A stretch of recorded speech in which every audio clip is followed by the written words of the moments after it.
in the States. I've been in the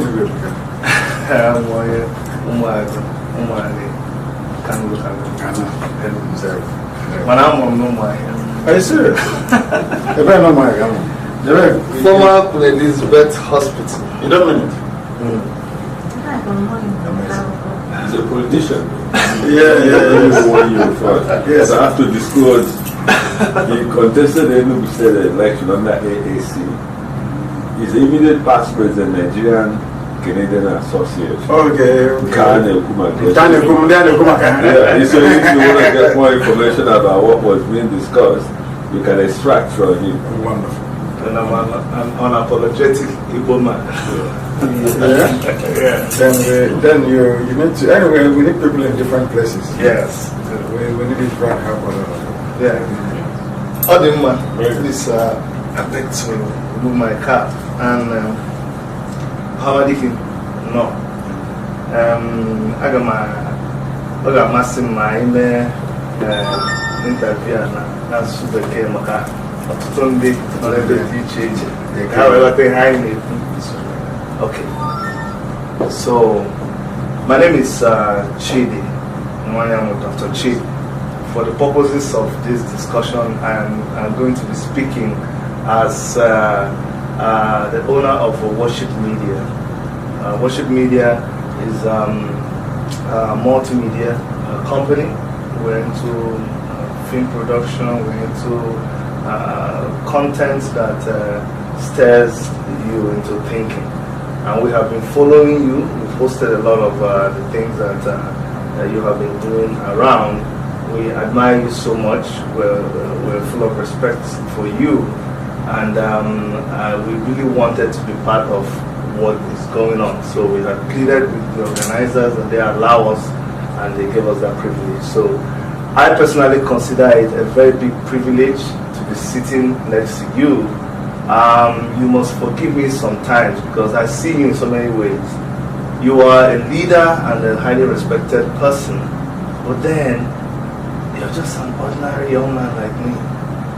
So, and when I say you are an extraordinary person, brilliant, intelligent, and I accord you the full respect of the leader of the group that you lead and for what you have achieved, I really do respect it. But why I like to see you from the perspective of a young man like me is because that inspires me and that inspires people of my generation. I like to present it that way so that they can see that there is no excuse they have in not being able to do what you are doing and even being able to do much more than what you have done. So please forgive me if I oscillate between those viewpoints of you. Let me go straight into the interview. I don't want to sound stupid because I know what you stand for. Prior to you having the run-ins that you had with the Nigerian government to the point where you were kidnapped by the Nigerian military. But why are you angry? Why are you upset? Anybody who is anyway, first of all, thank you very much for having me. And while I acknowledge many of the compliments that you paid me, one I have to respectfully decline is the issue that I'm a young man and not young. I'm old because I am in my early 50s. But of course, it's a very good thing as well. Where we come from, when you're older than somebody by 2 years, you say that person is a small boy, a small girl, as the case may be. It's very African. Yes. Thank you very much. Anybody who is unfortunate enough to have encountered Nigeria, at least from 1970, should I say from 1966 as a matter of fact, should be very angry. My anger is wasn't generated spontaneously. It's something that came over many years and many decades of brutal oppression and repression of our people. Something that I witnessed as a child immediately after the war. How my village was turned upside down by the same Nigerian military. So the encounter in my house on the 14th of September of 2017 is nothing new. It's something that we've become accustomed to. The military coming into villages and doing whatever they like. Because in their eyes we're a conquered people. And when you're a conquered people, you have only one avenue, which is to fight back. And in most instances, the only fuel that you need is the rage and anger you feel, not against them, but against the injustice and the system of oppression which they have come to represent. Mine is more like righteous indignation. I'm not happy about the level of repression, the level of mediocrity, the level of poverty, the level of hopelessness and also backwardness, not just in Nigeria but across the entire sub-Saharan Africa. Okay. And it gives me a cause for concern because some of the universities that the leaders of the civilized world attended, we're in Canada today, most of the universities that they went to, some of these African leaders went to the same schools as well. So I'm beginning to wonder, when they taught the same subjects or the same discipline, why must things be different? Why must we be so backward in Africa? Why don't we have any pride, no shame, nothing? So the source of my anger is quite numerous. It's not just one. But the silver bullet for me is Biafra. The emancipation of the people of Biafra will put to bed most of these rather negative things that we've come to associate with black people and black mentality. So mine is way deeper than what other people see. The fact that we are the lowest people in the world by virtue of every human measurement or indices. We are the lowest of the low.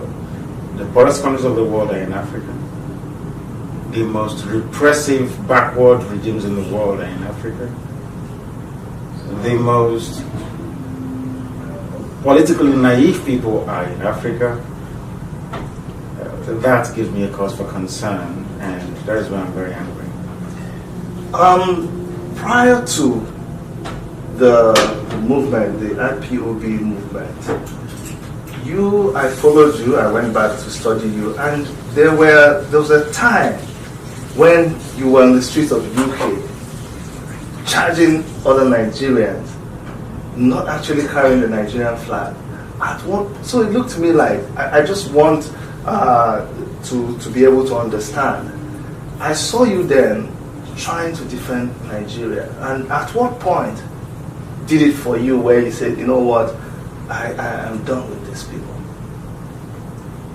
In defense of Nigeria wouldn't sound quite right. Okay. I think that most people that refer to that video or that very gathering in London, which I organized, quoted me out of context. I organized a protest in London, okay, that encompassed everybody who claims he or she is a Nigerian, to campaign against or to speak out against what Boko Haram was doing, against the imperialist Fulani oligarchy. Most people came because they felt aggrieved. They said they were Nigerians and they wanted to come to be part of it.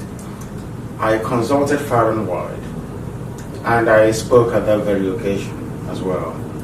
It wasn't intended to convey any sense of patriotism on my part towards Nigeria, not at all. But we are reacting to a series of events that shouldn't have happened in the first place. In this instance, what the Boko Haram people were doing to innocent people back home, especially the Igbos that were massacred in Madala, if I'm not mistaken. So that gave birth to it. And also, it served a very useful purpose, to gauge the sincerity of Nigerians towards fighting what was obviously a menace, an evil, more or less. But as time went on, I discovered that the country was unsalvageable. They're trying to campaign for equity and justice Nigeria-wide was an exercise in futility. That narrowing things down to your own people will be a far better way of doing things rather than trying to save those who are unsavable, so to speak. During the Python dance, you were harassed, your members were killed, you were kidnapped, nobody knew where you were, your parents were tortured, your dog was shot. Why are you still doing what you're doing? Why are you not scared? What is driving you? As I said, it's righteous indignation. I believe that the only people that could possibly make positive and lasting impact in the lives of black people is Biafrans. No other people can do that. Only us can in Africa. We have a divine mission, a purpose. The reason I tend to approach my belief in Biafra and what I do, or my tenacity, if you put it that way, to my reading of the promise of God on the lives of Biafran people. In other words, what we are doing is not temporal. It is spiritual. That I am the way I am is because God allowed me to be so, in order to fulfill this very purpose, in order to carry out this very mission. And that is why we are not going to stop, and that is why IPOB is virtually indestructible by man. And that is why I speak with every certainty and authority that Biafra will come, because I will never ever stop. Regardless of the obstacle, regardless of the attempt at inducement, regardless of the frustrations, regardless of the lies, there is nothing on this earth. If you bring me the sun and the moon, I won't stop until Biafra comes. Because I understand what Biafra represents. People don't. I do. That Biafra is the only singular hope for black people on this very earth. Without Biafra, there is no God. But I know there is, and that's why Biafra will come. You sound very, very convinced in what you're saying. But let me ask you, and that's a little confusion. Has Biafra become a religion? And I'm going to ask you, I'm going to tell you why I say this. When IPOB is conducting their evangelism, and when you are gathered, at the end of, from time to time, you say things like "Lise," and I want an explanation, because some people think, are you trying to mix? Just let me hear from you. Explain to us why you have to say "Lise" and why you seem to adopt some kind of religious rites of the Jewish faith. What is IPOB turning into? Or what is it? I just want people to understand what is going on. IPOB is a political, social, and spiritual movement. He say is what our ancestors used to say when they prayed. In terms of the accusation of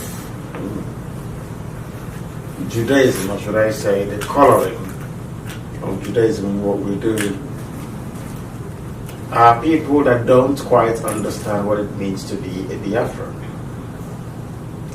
Before the white man came, there's a place called Arochukwu.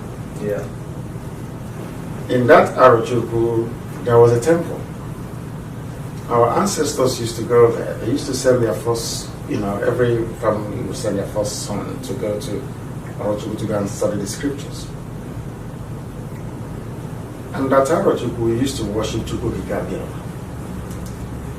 If you're familiar with the cultures of the Bende people, Arochukwu for instance, and Ohafia and Abreba, there's something called Bende Warders, I'm sure you know that. Mm-hmm.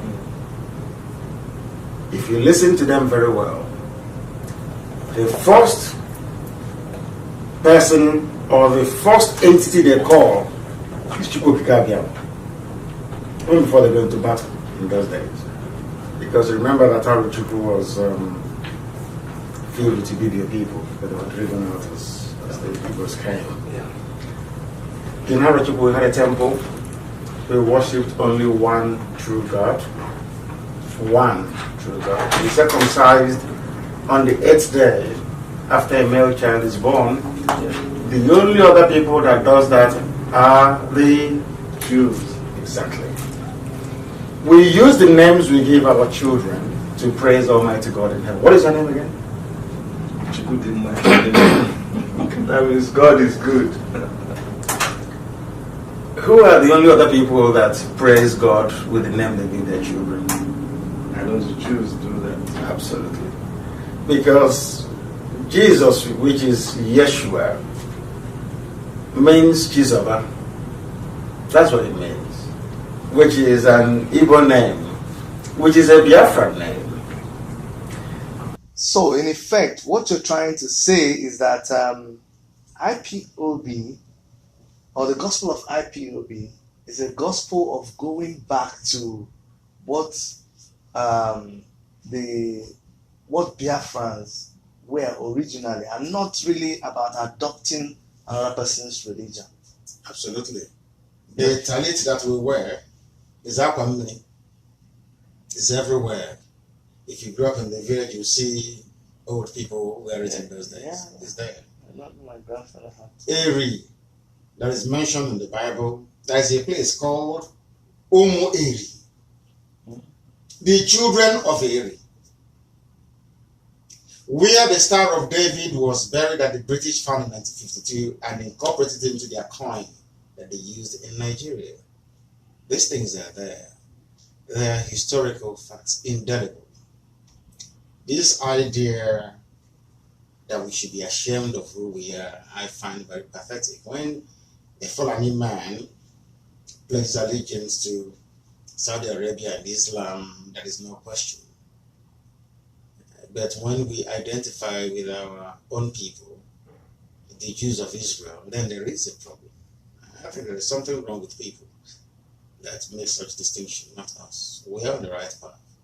And that is why I said IPOB is indestructible, because the hand of God is in it. Thank you. Do you see IPOB as a leading force in the restoration of Biafra, whereby you also accommodate other people who seem to be fighting for the same cause? Or do you see anybody who is not fighting on the side of IPOB as anti-Biafra? If you're not fighting with IPOB, then you are misguided. I wouldn't call you anti-Biafra, but I will say that you're doing it the wrong way. And that is why there is no preeminent movement of this sort that Elohim has managed to build in IPOB anywhere in the world. I am in Canada. I'm not sure there is any other so-called pro-Biafra group that can tour the world the way that I do and be received in every country with such enthusiasm as I have been received, not just in United States of America, but also here in Canada. These are some of the pointers and factors that one needs to look at before trying to judge. People sometimes get up in the morning and say, I want to form a movement. I never wanted to lead IPOB. I never started off to form any IPOB, but it was created. by the Almighty himself. And here we are today. That very promise of Biafra restoration in truth and in every honesty is what we pursue. Others may try, but they can never be like us, because we have the key. Recently, some other groups, some other tribes, I don't know the authenticity of it, but it's been circulating that some people are trying to also campaign for their own secession or independence from the Nigerian from Nigeria as a country. Can you speak to that? I can, insofar as I say welcome to them. They were those at the forefront of the smear campaign to discredit IPOB, to tag me a madman and all the rest of it. But after about 7 years, they've come to their senses. They've now realized that IPOB and its leadership has been right all along. Now, that thing we saw 7 or 9 years ago, they're only seeing now. So we are the visionaries. We see things that others cannot see. And that is the good thing about IPOB. Eventually, they'll also come to agree that Buhari is dead and buried in Saudi Arabia, that the young man, the 45-year-old that you're seeing there, who heavily made up to look like Buhari, is indeed Jubril Sudani from Sudan. It may take time, but the truth will be revealed. That I can assure you. We see things that people don't see. Not because we're any different or exceptional, but because we have that very gift. Because Chukwu Kikabia is in charge of IPOB. I'm not ashamed of saying it. When I get interviewed by Europeans, by other media outlets in the West, I tell them the same thing. Without God, Biafra cannot come. As simple as ABC. If those seeking to push us towards the realm of, secularity, so to speak, those that want to be secular, away from all these things, then I ask them, why do you name your children Chukwude? Why must God be central to everything that you do? Why don't you name them something like, Upute, the right man as a stone and the rest of it? So we cannot deny who we are. It's about time we stood up and be very proud of our heritage. Thank you so much. I know you've had a very busy day. I don't want to keep you, but can you plot for us what is the trajectory? Where is IPOB going to? We're heading towards freedom. When do you think this will come? It depends on when the time is right. It's not for us to decide. Our duty is to keep pushing. And that I assure you we're going to do until Biafra is restored. We cannot stop. We cannot seek to slow down what we're doing. We are going to continue until we succeed. Nothing can stop us. We don't know when, but it's not going to be long. I'm going to ask you a question that I'm not sure I'm going to get an answer to, but permit me to ask you, because it's a big puzzle. Yeah. The last time during the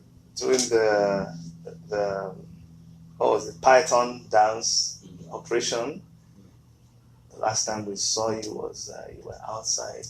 There was a video of you talking about how, look at what they did to my people, and then we saw another video of bombarding of your house.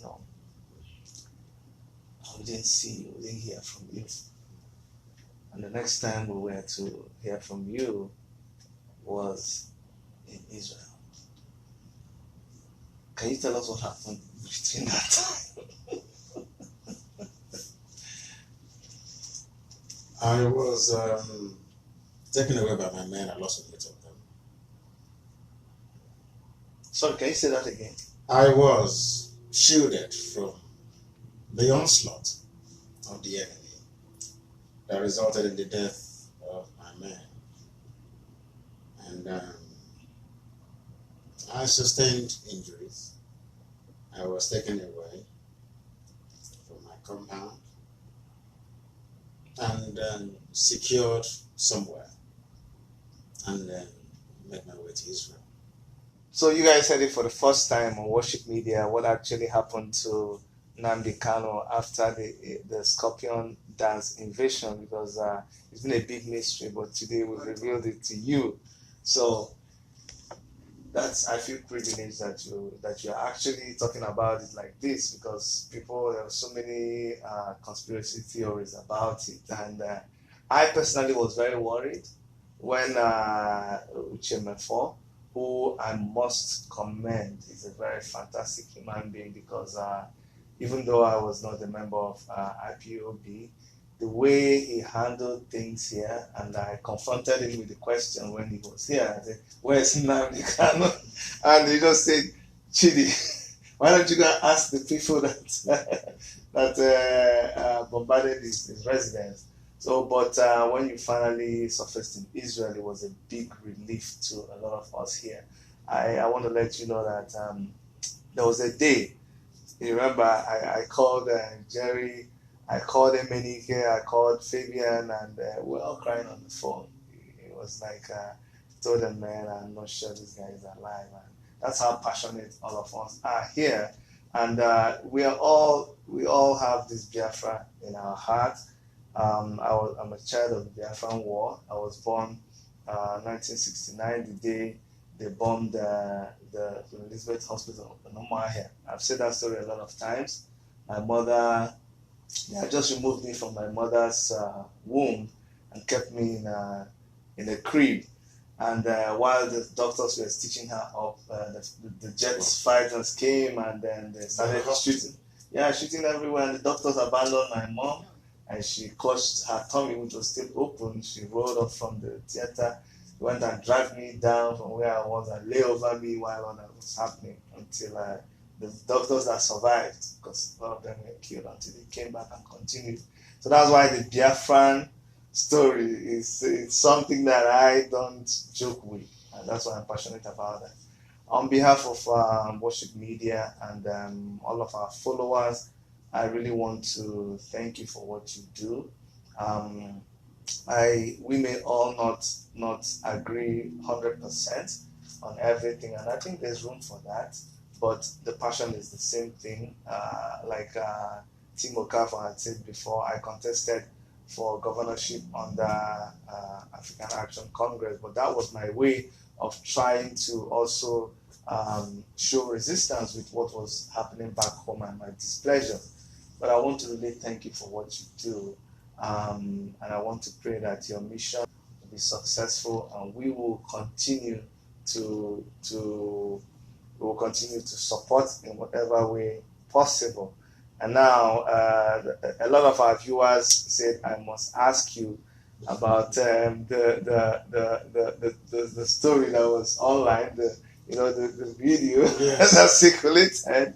But you'd be surprised when the video came out. Instead of there being a lot of negative things about it, a lot of our female viewers just said, "Oh my goodness, they never knew you had that soft part."